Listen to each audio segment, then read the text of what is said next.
Esse é um dos salmos dos mais lembrados quando nós pensamos em grandezas do Senhor, em situações que às vezes nós paramos para pensar, como a beleza da vida em si.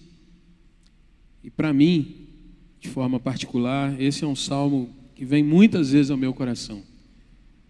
Muitas e muitas vezes. Quero ler com você, acompanhe a leitura. Salmo de número 139. Senhor, tu me sondas e me conheces. Sabes quando me assento, quando me levanto. De longe penetras os meus pensamentos. Esquadrinhas o meu andar e o meu deitar, e conheces todos os meus caminhos. Ainda a palavra me não chegou à língua, e tu, Senhor, já a conheces toda. Tu me cercas por trás e por diante, e sobre mim pões a mão. Tal conhecimento é maravilhoso demais para mim. É sobremodo elevado, não posso atingir. Para onde me ausentarei do teu espírito? Para onde fugirei da tua face? Se subo aos céus, lá estás. Se faço a minha cama no mais profundo abismo, lá estás também. Se tomo as asas da alvorada e me detenho nos confins dos mares, ainda lá me haverá de guiar a tua mão, e a tua destra me susterá. Se eu digo, as trevas com efeito me encobrirão, e a luz ao redor de mim se fará noite, até as próprias trevas não te serão escuras. As trevas e a luz são a mesma coisa. Pois tu formaste o meu interior, tu me teceste no seio de minha mãe. Graças te dou, visto que por modo assombrosamente maravilhoso me formaste. As tuas obras são admiráveis, e a minha alma o sabe muito bem. Os meus ossos não te foram encobertos, quando no oculto fui formado, e entretecido como nas profundezas da terra. Os teus olhos me viram a substância ainda informe, e no teu livro foram escritos todos os meus dias, cada um deles escrito e determinado, quando nenhum deles havia ainda. Que preciosos para mim, ó Deus, são os teus pensamentos, e como é grande a soma deles. Se os contasse, excedem os grãos de areia. Contaria sem jamais chegar ao fim. Tomara, ó Deus, desses cabos do perverso. Apartai-vos de mim, homens de sangue. Eles se rebelam insidiosamente contra ti, e como teus inimigos falam malícia. Não aborreço eu, Senhor, os que te aborrecem, e não abomino os que contra ti se levantam. Aborreço-os com ódio consumado. Para mim são inimigos de fato. Sonda-me, ó Deus, e conhece o meu coração. Prova-me e conhece os meus pensamentos. Vê se há em mim algum caminho mau e guia-me pelo caminho eterno.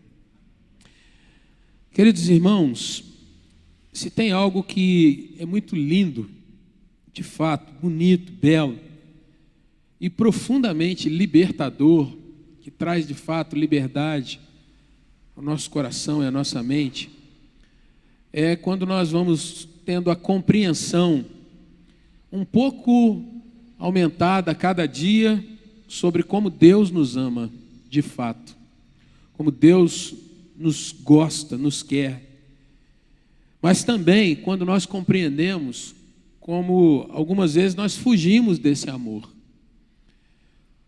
Nós conhecemos pouco, porque nem sempre meditamos na Bíblia, nas palavras do Senhor, nem sempre nós nos detemos num texto a pensar e a trazer aquilo para a nossa mente, para o nosso coração, e nós não nos expomos a ser iluminados pelo Espírito Santo, porque as letras, as palavras estão ali, mas qual é a aplicação daquilo para a nossa vida hoje? Um texto como esse, hoje, nessa hora, o que o Espírito quer nos comunicar? E nós fugimos, irmãos, ou nos esquivamos do amor de Deus, porque nós somos pessoas caídas, somos pecaminosos, e muitas vezes nós nos julgamos como sábios. Nós nos julgamos além da sabedoria comum, ou ainda nós temos medo da operação, do agir de Deus de fato na nossa caminhada, uma intervenção do Senhor na nossa vida. Queria te convidar nessa noite a nós olharmos para esse salmo. Esse salmo fala de alguns atributos do nosso Deus. E quando eu lembro dos tempos de escola dominical, quando a gente mais novo vai aprendendo sobre Deus, vamos falando as características, os atributos do Senhor, alguns deles, irmãos, por mais maravilhosos que sejam, eles vão caindo numa certa aridez na nossa vida, ou vão caindo num apenas decorar. Quando a gente fala, por exemplo, Deus é onisciente, joia, Deus é onisciente, Ele sabe de todas as coisas, em todos os lugares, em todos os tempos, todas as circunstâncias, mas o que isso realmente se reflete, ou como isso é aplicado na minha vida? Deus é onipresente, Deus é onipotente, e às vezes esses atributos, irmãos, vão ficando distantes, e nós não percebemos o quanto nós perdemos quando isso vai ficando mais longe, e a gente não percebe isso na nossa caminhada diária. Esse salmo vai trazer algumas questões para o nosso coração. Nós vamos usar, irmãos, uma divisão bem simples, dos versículos 1 até o 6, dos versículos 7 até o 12, dos versículos 13 até o 17, depois versículo 18, depois versículo 19 até o versículo 22 e por último, versículos 23 e 24. Nós vamos focar, irmãos, em aprender nessa noite alguma questão que os atributos de Deus podem ser muito aplicados à nossa prática devocional. A nossa intenção é que você, ao olhar para esse salmo, possa se ver um pouco sendo cuidado por Deus, trabalhado por Deus. Então, a primeira divisão que nós propomos aí está nos versículos de 1 a 6. E eu quero trazer para você a questão da onisciência de Deus, o saber pleno de Deus, que sai da questão teórica, sai daquele referencial mais distante e entra na minha vida, na prática da minha caminhada todos os dias. Quando você lê esses primeiros 6 versículos, irmãos, você vai começando a observar que Davi vai se expondo de fato, entendendo que Deus o conhece, que Deus conhece todos os seus caminhos, seus atos, mas Deus vai além disso. Quando você olha Davi falando, irmãos, aí você pode ver o salmista dizendo assim: o Senhor sabe e conhece as minhas práticas, a minha rotina. Versículo 1 diz assim: Senhor, tu me sondas e me conheces, sabes quando me assento, quando me levanto, de longe penetras os meus pensamentos. Irmãos, mais além do que a gente pode ver, do que é o nosso levantar, sair para o serviço, para o estudo, as pessoas com quem a gente fala, deixa de falar, o texto vai começando a mostrar, irmãos, que o Senhor conhece de fato aquilo que está dentro da minha mente. Deus conhece os meus pensamentos, Deus conhece o meu coração, como nós vamos vendo no final do versículo de número 2. Davi vai usando expressões aí, irmãos, de cunho de pesquisa, como se Deus fosse nos abrindo e fazendo separação e checando cada situação que está lá dentro do nosso íntimo, lá dentro do nosso coração de fato.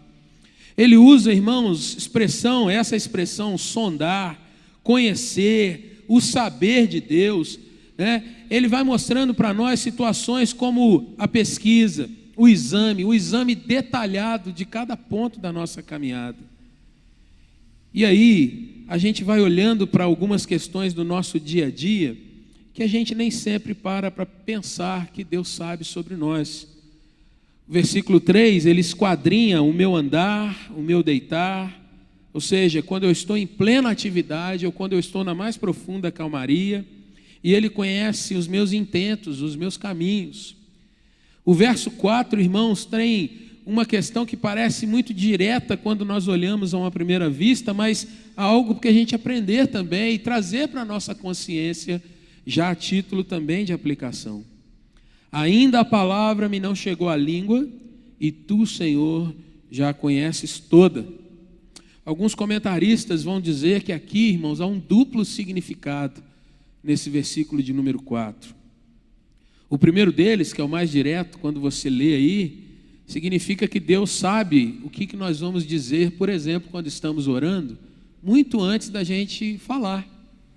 Ou seja, o Senhor já tem pleno conhecimento daquilo que nós vamos expressar, da nossa emoção, da nossa dor, do nosso sentimento de alegria, de vitória, antes mesmo que a gente possa colocar as ideias concatenadas, colocar aquilo em comunicação com o Senhor. Mas há um outro sentido, e esse é bonito também da gente parar e perceber, irmãos. Muitas vezes nós não queremos falar com o Senhor. Muitas vezes nós não queremos abrir os nossos lábios e expressar o que vai lá dentro de emoção. Por exemplo, quando a gente está chateado com alguma situação que tem nos incomodado, normalmente, para você se lembrar de uma aplicação simples, né? Quando a gente se cumprimenta, e aí, está tudo bem? A gente de cara, está tudo bem, porque a gente não quer continuar o assunto às vezes, que a gente não quer se expressar. Aqui o salmista pode estar dizendo assim, olha, ainda que eu não pronuncie nenhuma palavra, dizendo o que eu estou sentindo lá dentro, o Senhor já conhece todas as minhas intenções secretas, o Senhor conhece a sua observação, não deixa que escape nada do que vai dentro do coração, dentro da alma de fato. Nenhuma palavra me chegou até a fala, mas o Senhor já conhece tudo lá dentro. Versículo 5, irmãos, o salmista se sente cercado por Deus, abraçado, ou de uma outra forma que nós podemos olhar, como se ele estivesse querendo fugir, escapar da presença de Deus, mas o Senhor, na sua intensa, na sua onisciência, na sua grande presença, o Senhor faz com que ele se sinta de sempre aproximado, sempre tomado por Deus. E aí vem, irmãos, o maravilhar do salmista. Quando ele discerne essas coisas, quando ele entende que Deus não depende nem mesmo que eu fale, para que ele conheça, para que ele me ame, para que ele se aproxime, o salmista entende que discernir essas coisas é grande demais para ele, que Deus é esse que me conhece tão profundamente, que me conhece de uma forma tão poderosa assim. Quando nós olhamos então para alguns comentários, irmãos, eu queria destacar o que o reformador João Calvino, ele traz falando desses versículos. Muitas vezes nós podemos pensar que Deus, na sua onisciência, está lá no céu, distante de nós, olhando todas as coisas, conhece todas as coisas, mas nem sempre se envolve. Porém, quando você lê no versículo de número 2 mesmo, de longe penetras os meus pensamentos, o que a gente pode aprender, e é o que Calvino nos diz, irmãos, é que muitas vezes as pessoas pensam que Deus está confinado no céu, não operando, se satisfazendo apenas num estado de repouso, indiferente a nós. Mas ele diz assim, por mais distante que eu e você pensemos que estamos de Deus, às vezes por nosso pecado, às vezes por nossa tristeza, a grande realidade é que o Senhor de longe nos conhece, de longe Ele penetra no nosso pensamento e Deus está operando, ainda que nós não consigamos perceber. Deus está conosco. O salmo que nós lemos, 46, no início desse culto, Deus é refúgio, é lugar de esconder-se, lugar de segurança. Deus é nosso refúgio e fortaleza. Com isso, irmãos, a gente vai aprendendo que Deus jamais se distancia de nós. Na sua natureza, a gente vai observando então que o Senhor tem o hábito de nos ouvir, de estar atento a nós, de olhar para nós, de nos amar. E aí, irmãos, na sua onisciência, Deus sabe tudo o que eu preciso, mas Deus sabe também como eu preciso, Deus sabe ainda quando eu preciso, e Deus sabe tudo isso melhor do que eu mesmo possa discernir. Deus me sonda e me conhece melhor do que eu mesmo me conheço. Como seria diferente, irmãos, se a gente pudesse amadurecer e aprender a orar, não no desespero diante do nosso Senhor, naquela oração de Senhor, eu preciso disso, daquilo outro, daquele outro, o Senhor sabe, mas eu quero. Se a gente pudesse aprender a orar e dizer, Senhor, abra os meus olhos para que eu possa ver um pouco, Senhor, como o Senhor me vê, para que eu possa me entender, Senhor, como o Senhor me entende e sabe tudo que eu preciso. Senhor, a palavra nem vem à minha boca, mas o Senhor já sabe tudo quanto é necessário. Me ensina a ver assim também, para que eu possa orar corretamente, descansar em Ti desde já. Ainda que não veja a solução, mas que eu aprenda a desfrutar de que o Senhor está cuidando de mim em todas as questões. Uma oração, irmãos, que poderia dizer, Senhor, me dá forças para confiar em Ti, mais do que ver apenas a realização de alguma coisa, mas confiar no Senhor, na Tua promessa, na Tua graça, na aliança que o Senhor tem firmado, que diz que ninguém pode me tomar das Tuas mãos. Vamos para um segundo ponto, irmãos, que está aí nos versos 7 até o 12. E aí nós vamos ter um outro atributo do Senhor, um pouco miscigenado aí com a onisciência, mas a onipresença de Deus, que atinge lugares que nem sempre nós paramos para ver, para imaginar, para contemplar. O texto diz assim, para onde me ausentarei do teu espírito? É a pergunta que o salmista faz. Tem algum lugar aonde Deus não possa efetivamente estar? Tem algum lugar para onde eu possa fugir quando eu estou cansado, amargurado? Senhor, quando eu não percebo que o Senhor está agindo, trabalhando, e eu acho que eu estou orando para o nada, tem algum lugar, ó Deus, aonde eu possa ir, aonde o Senhor não esteja? E aqui, irmãos, nós vamos vendo, a nossa tradução, né, contempla um pouco disso, mas no seu original, os versos 8, 9 e até o 11, eles vão trazer algumas expressões que o hebreu conhece bem, que está próximo para ele, trazendo a resposta já com uma certa retórica, para onde eu possa fugir, para onde que eu vou me ausentar do teu espírito, Senhor? E aí ele começa a dizer, se eu vou ao lugar mais alto, os céus, o ponto aonde eu imaginar, aonde eu contemplar que seja o mais alto possível, o Senhor está lá. Se eu desço, Senhor, ao lugar mais profundo, aonde há um abismo, aonde seria o lugar talvez dos mortos, se eu pensar, Senhor Deus, num lugar aonde a profundidade foge até mesmo o meu pensar, o Senhor está lá também.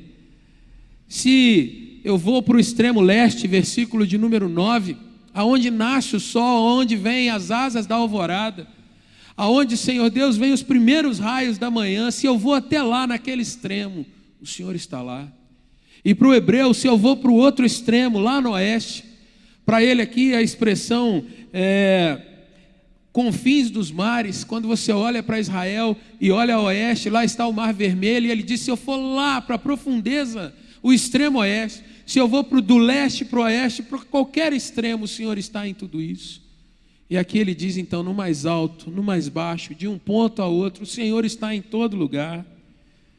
Mas irmãos, ele diz, ainda lá, não é só a tua presença, mas a tua mão operosa está sobre mim, é o que diz aí o versículo de número 10, a sua mão dirige a minha vida, a mão do Senhor me sustenta quando eu penso que estou caído, quando eu estou em pecado, quando eu estou numa situação de contrariedade.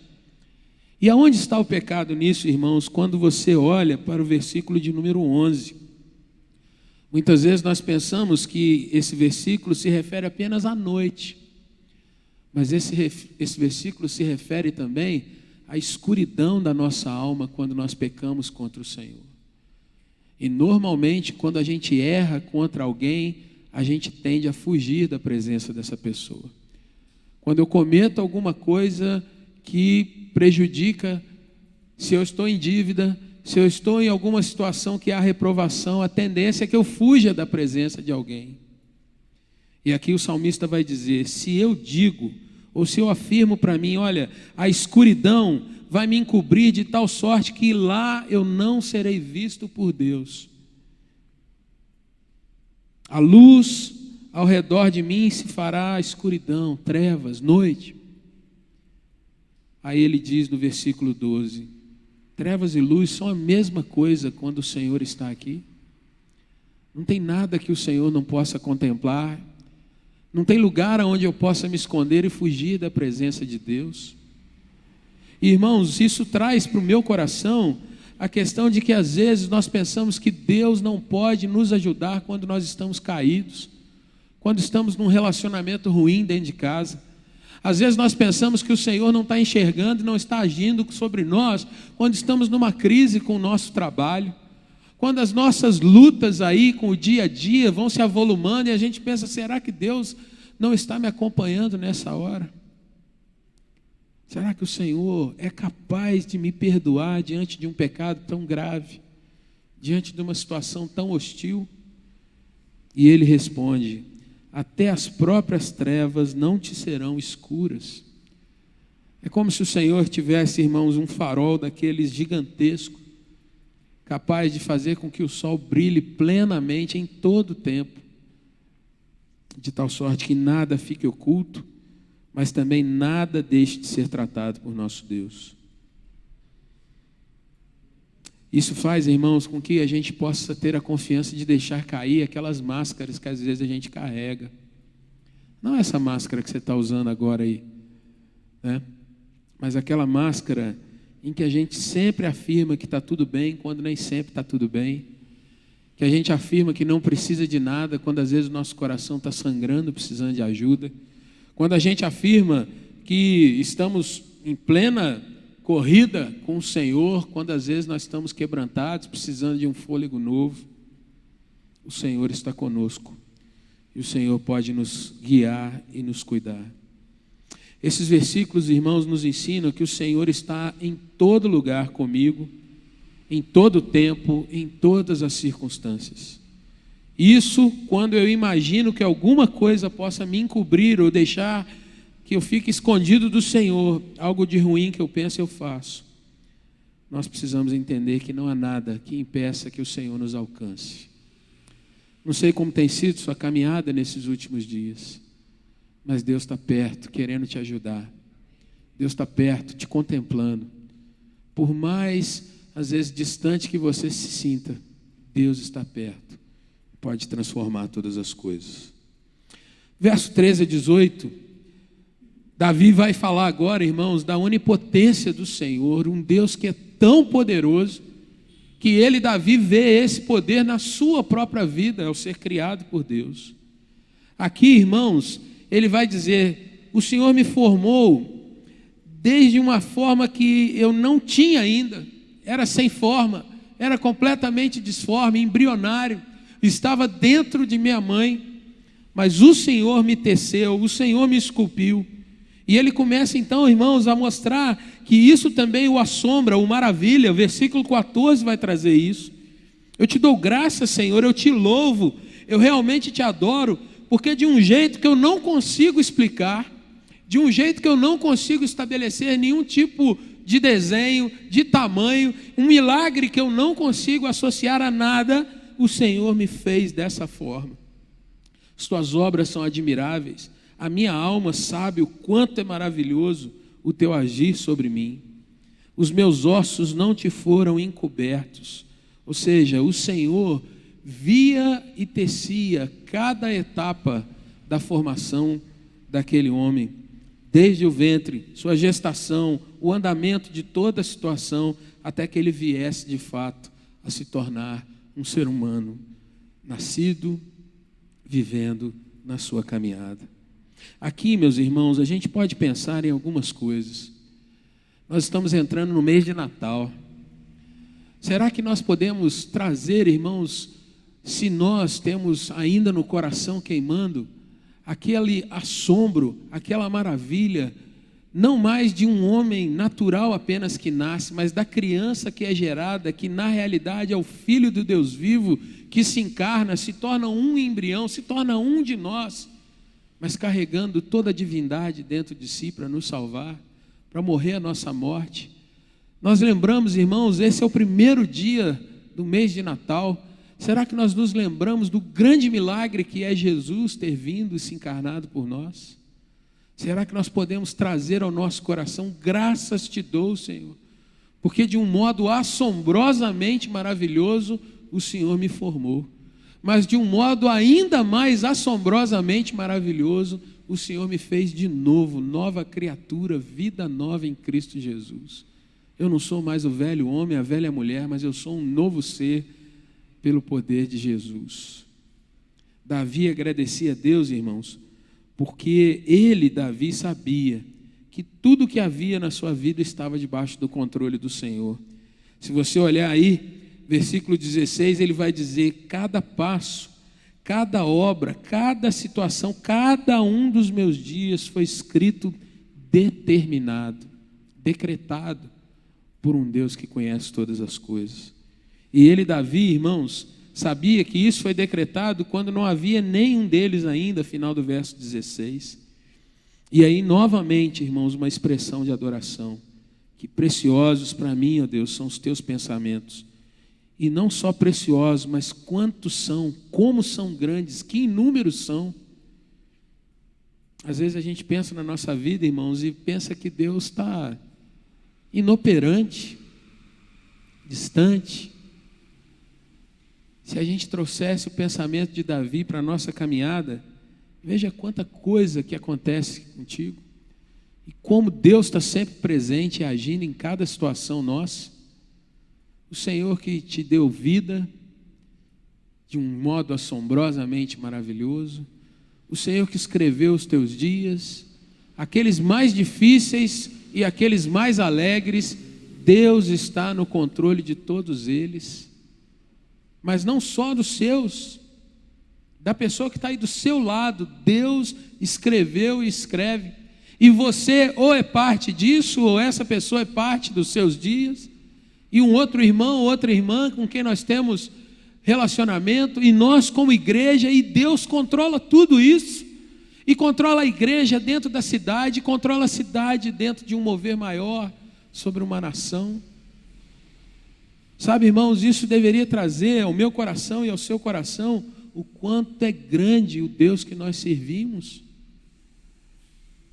Devia quebrar toda a indiferença, devia quebrar todo o medo, devia quebrar, irmãos, todo tipo de suspense, porque Davi aqui tem plena convicção de que aconteça o que acontecer, ele tinha Deus levando a cabo todos os seus planos. Tudo está nas mãos do Senhor. Por fim, nós vamos para mais 2 passos, irmãos. Porque Davi, a partir do verso 19, parece que ele dá uma quebrada no salmo. Mas o que ele vê, irmãos, é que há muitos que falam, que pensam e que divulgam que a situação é diferente de tudo aquilo ali. Davi chama esses homens, mulheres, de perversos. Davi pede a Deus que eles se afastem dele no verso 19, porque verso 20, eles se rebelam insidiosamente contra Deus. Eles se colocam como inimigos de Deus, e aí eles falam malícias ao invés de falarem as grandezas do Senhor. E aí no versículo de número 21 e 22, Davi assume uma postura, irmãos, de que se esses são inimigos de Deus, eles são inimigos dele, Davi também. Senhor, se eles estão contra ti, então eles estão contra mim também. Porque Davi aqui, irmãos, ele traz para o seu coração, em primeiro lugar, um comportamento, um acordo que havia nos tempos antigos, que era o acordo de aliança, que é aquela fala que você vê, por exemplo, lá no livro de Ruth, quando Ruth diz para Noemi: olha, por onde quer que você for eu irei, aquilo que você passar eu vou passar junto, o teu Deus será o meu Deus. Era uma aliança, irmãos, de vínculo, de amizade, de pertença. Os povos antigos tinham isso, não apenas o povo do Senhor, mas os hititas, por exemplo, eles tinham um acordo: se alguém é seu inimigo, passa a ser meu inimigo também. Se alguém é seu amigo, é aquele com quem você tem aliança. Esse também tem o meu respeito e a amizade. E Davi aqui traz isso muito sério diante de Deus. Senhor, se estão blasfemando, se estão indo contra o Senhor, se estão se levantando contra ti, estão se levantando contra mim também, são meus inimigos. E eu aborreço-os. E aqui a palavra de Davi é dura no verso 22, aborreço-os com ódio consumado, porque são inimigos contra o Senhor. Parece, irmãos, que Davi está dando uma tremenda reviravolta no Salmo, mas não. Davi percebe tanto o amor de Deus que ele não consegue se calar quando alguém se levanta contra esse amor protetor, esse amor que intervém, esse amor que mostra que os atributos do Senhor são perfeitamente tangíveis na nossa caminhada diária. Mas aí Davi se volta, irmãos. E aí eu quero concluir essa palavra com a oração que ele vai fazer a partir do verso 23. Se lá no verso 1 ele dizia assim: Senhor, tu me sondas, tu me conheces. E depois ele vai descrevendo com grandeza cada situação que Deus trabalha na sua vida. A conclusão que ele chega no verso de número 3 é repetir a petição, mas agora olhando para o verso 1 e dizendo: Senhor, continua fazendo isso. Sonda-me, ó Deus. Não para de me sondar, de me conhecer. Não para, Senhor, de realmente entrar na minha caminhada e agir comigo dessa forma. Não para, Senhor Deus, de provar a minha vida e ver como eu estou. Não para, Senhor Deus, de conhecer os meus pensamentos e me fazer andar, ó Deus, segundo o teu caminho, segundo a tua vontade. Querido irmão, querida irmã, quantas vezes nós oramos pedindo ao Senhor que nos traga santidade na nossa caminhada? Quando a gente se converte, essa é uma oração constante. Mas quando vai passando o tempo, parece que a gente se acostuma tanto a ser crente, que a gente para de ver defeito na nossa vida. Ou quando a gente vê defeito, a gente já tem até um cronograma de ir sendo tratado por Deus e a gente vai atrasando. Não, eu preciso mudar, eu preciso melhorar, mas tem muita coisa para ser feita. O meu senso de urgência, ele é para outras coisas. Porque santidade eu sei que é todo dia, então eu vou devagar. Mas na realidade a oração do salmista aqui é: Senhor, se tem algum caminho mau, me tira dele. Me tira desse caminho, Senhor. Se tem um caminho que é pecaminoso, que não te agrada, a gente pensa sempre em caminho mau, irmãos, como um caminho que traz perigo para nós. Livra-me, Senhor, do inimigo, amém. Livra-me de homens maus, Senhor, amém. Livra-me do problema de saúde, Senhor, amém. Livra-me, Senhor, de tudo aquilo que possa me fazer algum tipo de tristeza, amém. Mas aqui a oração é: Senhor, se eu estiver caminhando num caminho que não seja o teu, me afasta desse caminho. Me coloca, Senhor Deus, no caminho da eternidade, a eternidade contigo. Queria te convidar a fechar um pouco seus olhos. Davi pede o que ele percebeu e registrou no versículo de número 1. Faz isso, Senhor. E eu queria te convidar, irmão, irmã, se você se sentir à vontade, quiser nessa hora colocar a sua vida diante do Senhor, pedindo que Deus sondasse a sua caminhada, como um crente em Jesus. Será que muitas vezes a nossa jornada não está tão empoeirada? Será que às vezes nós não estamos vivendo tanto no piloto automático, que a gente parou de perceber o quanto a gente é amado por Deus? Será, meu irmão, minha irmã, que no dia a dia a gente luta mais trabalhando, se esforçando, porque nós perdemos a confiança de que o nosso Deus nos guarda no trabalho, que o nosso Deus guarda a nossa família.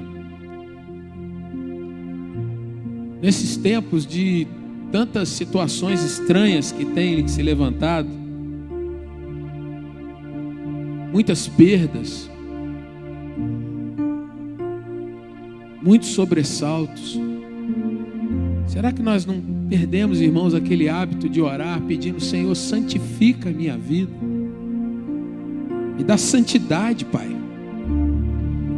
Que ao pegar na Tua palavra, na Bíblia, as minhas mãos venham se aquecer, porque eu sei que o Teu Espírito vai falar comigo.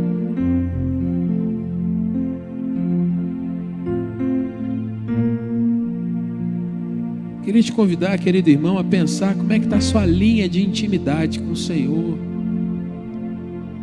Seus momentos de oração em casa, de devocional. Para onde o Senhor tem te encaminhado?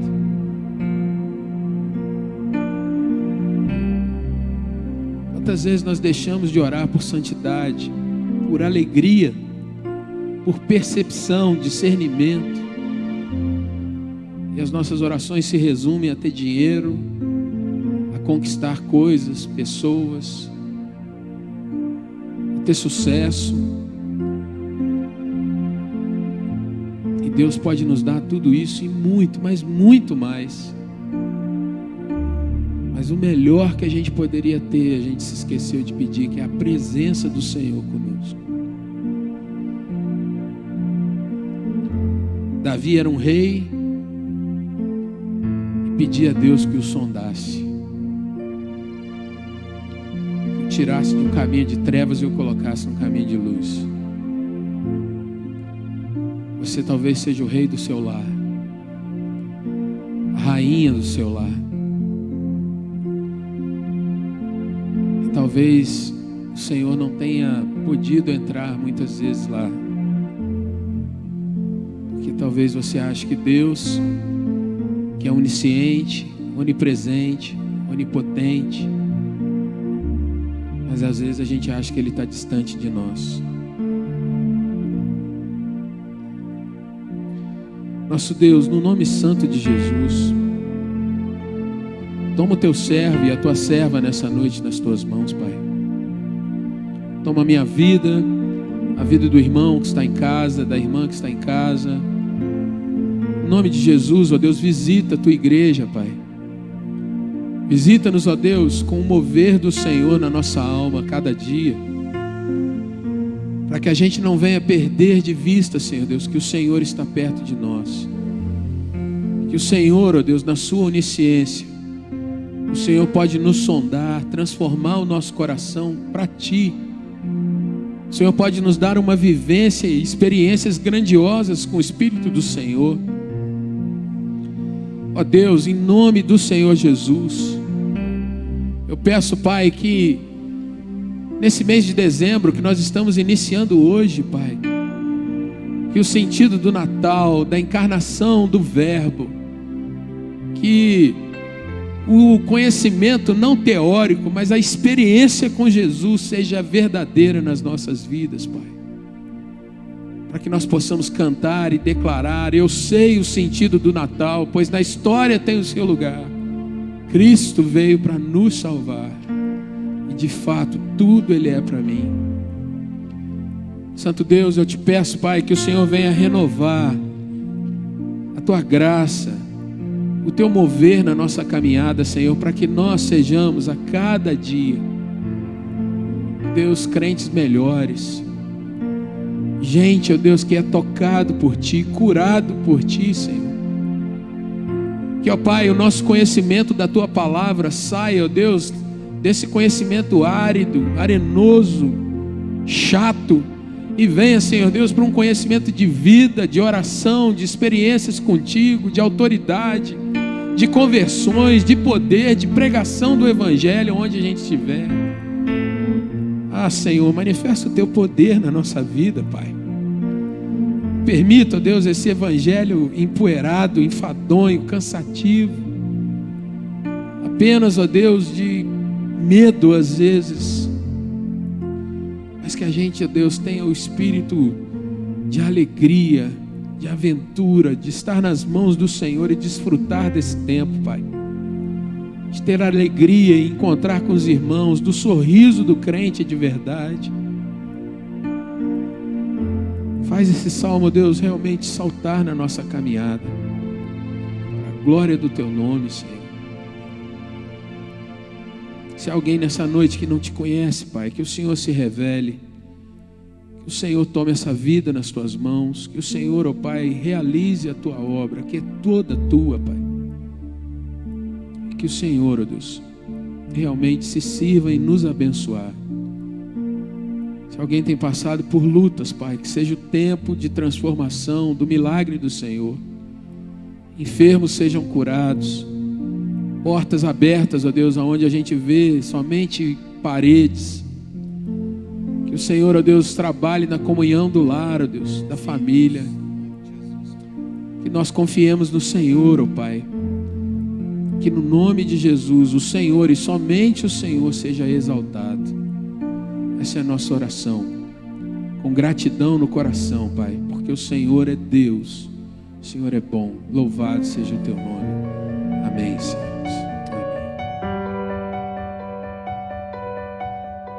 Amém.